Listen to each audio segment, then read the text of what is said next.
देख रहे हैं यहाँ पर मैं हूँ सरबजीत सिंह। ऑपरेशन सिंदूर के बाद भारत की पाकिस्तान पर कड़ी कार्रवाई के बाद देश भर में तिरंगा रैली निकाली जा रही है। राजौरी के ढांगरी गांव में इस वक्त मैं मौजूद हूँ और सर्वधर्म तिरंगा रैली यहाँ पर सरपंच धीरज शर्मा की अध्यक्षता में यहाँ पर निकाली जा रही है। सरपंच साहब, ऑपरेशन सिंदूर की कामयाबी के बाद यहाँ आज तिरंगा रैली निकाली जा रही है, क्या कहेंगे आप? मैं जितने भी हमारे देश के नौजवान जिन्होंने ऑपरेशन सिंदूर में पार्टिसिपेट किया, मैं हमारी जितनी भी आज जहाँ पे तिरंगा रैली निकल रही है उनके लिए निकल रही है। और ख़ास करके मैं जो हमारे शहीद हुए हैं, जो भी आज उनको हम श्रद्धांजलि अर्पित करते हैं। जितने भी, चाहे वो सिविलियन हो चाहे वो फ़ौज के हो, सभी को जो है वो श्रद्धांजलि अर्पित करते हैं।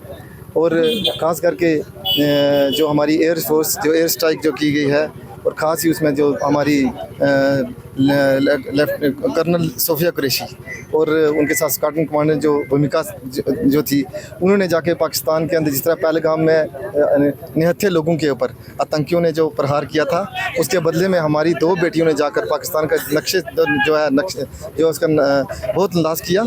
और आज जो हम तिरंगा रैली निकाल रहे हैं उसी के लिए निकाल रहे हैं। जिस तरह से इंडियन फोर्सेस ने पाकिस्तान के आतंकवादी ठिकानों पर स्ट्राइक की, लेकिन पाकिस्तान की बौखलाहट कहीं ना कहीं उन्होंने जम्मू कश्मीर के रिहायशी इलाकों में टारगेट किया है और जम्मू कश्मीर में आप देखते हैं कि कितने लोगों की शहादत भी हुई है। किस तरह की संवेदना आप प्रकट करते हैं? देखिए, पाकिस्तान की ये नई बात नहीं है। पाकिस्तान 89 से लेकर आज तक जितने भी उसने प्रहार किए, चाहे उसमें आप पहलगाम को ले चलें, चाहे आप उससे पहले पुलवामा ले चलें, चाहे उसमें आप टांगरी जो इंसिडेंट हमारे यहाँ पे हुआ था, इससे पहले यहाँ बलजराला 4 किलोमीटर दूर में वहाँ पे हुआ था, ये कायराना हरकत उसकी चलती आ रही है, कोई नई बात नहीं है। जिस तरह से उसके ऊपर ये तो अंडरस्टूड बात है कि जब उसके आतंकी ठिकानों पर जब मार पड़ेगी तो उसने बुराहट करनी है। उसको पता था कि वो फौज के साथ लड़ नहीं सकते, इसीलिए उन्हें सिविलियन के ऊपर अटैक किया। उसकी कोई जो, अगर मैं कहूँगा तो सबसे बुज़दिलाना वहाँ की जो फौज है कि जिस तरह से उन्होंने सिविलियन के ऊपर अटैक किया, खास करके जिस तरह उन्होंने पुंछ जो मार्केट के ऊपर अटैक किया, पुंछ के निहत्थे लोगों के ऊपर वार किया, तो मैं समझता हूँ ये उनकी कायराना हरकत है और इसके ज़्यादा वो कुछ नहीं कर सकते। फौज से वो लड़ नहीं सकते और उनको लास्ट पे जो है वो सिविलियन ही मिलते हैं। आने वाले दिनों में अगर इस तरह के हालात फिर से बनते तो सिविल सोसाइटी का किस तरह का सहयोग जो आर्मी के साथ रहेगा? देखिए, हम 24 घंटे फौज के साथ हैं। अगर हमारी लास्ट बूंद भी जो है अगर देश के लिए अगर काम आएगी तो हम देश के साथ खड़े हैं। पूरे जितने भी नौजवान साथी हैं उसमें चाहे आपको हर कम्युनिटीज़ के लोग मिलेंगे।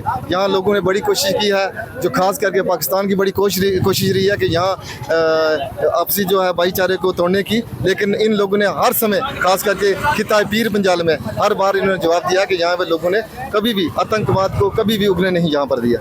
ऑपरेशन सिंदूर की कामयाबी के बाद आज यहाँ पर भी तिरंगा रैली निकाली जाए, क्या कहेंगे आप?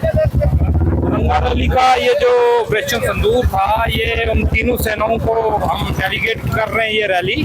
और जो शहीद हुए हैं, जितने भी बॉर्डर लाइन्स और जो पुंछ एरिया में जो सिटी में शहीद हुए हैं, या फिर ठंडी कस्सी में, या फिर जम्मू के एरिया में जहाँ भी उनकी गोलाबारी में जो शहीद हुए हैं, उनको श्रद्धांजलि अर्पित करते हैं हम। बहुत खुशी का ये माहौल है आज, जो इन तीनों सेनाओं पे जो हम ये तिरंगा रैली डेलीगेट कर रहे हैं। इस तरह के हालात बनते तो सिविल सोसाइटी की तरफ से आर्मी का किस तरह का सहयोग? प्रशासन जो है वो लगे हुए हैं इसी काम पे, डिफेंस के ऊपर, डिफेंस को मजबूत करने के ऊपर, बंकरों को अलर्ट कर रहे हैं और बंकर बनाए जाएंगे सभी में। और हमारा जो सहयोग हुआ, ये अपना कैमरा घुमा के देखें, ऐसे ही ये सहयोग रहेगा इंडियन आर्मी के साथ अगर कुछ आपातकालीन कोई स्थिति आती है तो। बाकी मेरी मीडिया कर्मचारियों का बहुत धन्यवाद करते हैं हम सारे, जो ये छोटी छोटी चीजें जो देश तक पहुंचा रहे हैं। धन्यवाद। ये देख सकते हैं कि आप ये ढांगरी का ये गांव है, यहाँ पर सर्वधर्म तिरंगा रैली आज यहाँ पर निकाली जा रही है सेना के। जिस तरह से भारत ने पाकिस्तान के ऊपर कड़ी कार्रवाई की, उसके लक्ष्य में ये रैलीज पूरे देश भर के साथ यहाँ भी निकाली जा रही है। राजौरी से दैनिक सवेरा टीवी के लिए मैं सरबजीत सिंह।